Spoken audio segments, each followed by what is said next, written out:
These are ordinary kids with extraordinary pasts.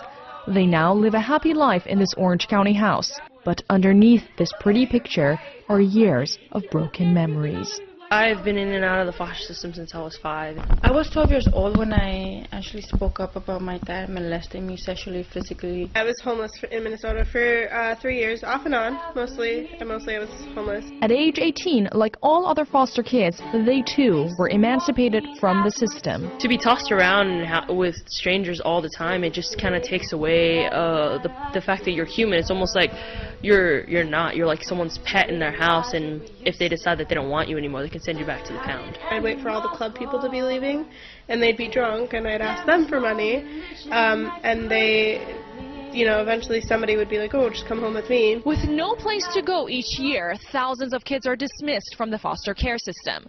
But thanks to Lori Burns, founder of the Teen Project, some of these kids now have a new place to call home. My life was saved at the age of 23 after almost being killed by 2 gunmen. And I believe I was facing death's door at that moment. I have now, from my own past, what they need to heal them. As a child, I just built up walls, and and no one really stuck around to break them down. That's the hardest part about growing up in the foster system. With the help of local supporters, community donations, Lori and her team of volunteers help provide housing, mentorship, and job opportunities for these kids. What you've been through does not define you. You define you. We're going to redefine you. We're going to paint a new picture. We're going to create a future for you that you love. Inspired by their own troubled pasts, Sandy wants to be a criminal prosecutor, Jordan a makeup artist, and Vanessa a social worker. Nobody is born to be bad. It's just like figure out what's wrong with the kid. So it really relieved me being a social worker and helping that troubled kid to speak up, no matter what their situation is. And I said, I don't care what's being thrown at me or what's going to happen to me.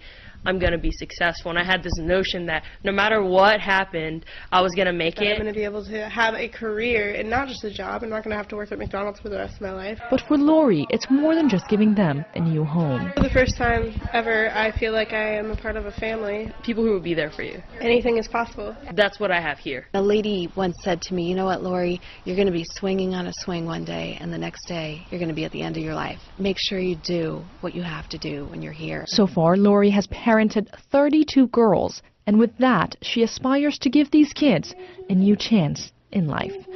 Tara Kangarlu, ATVN.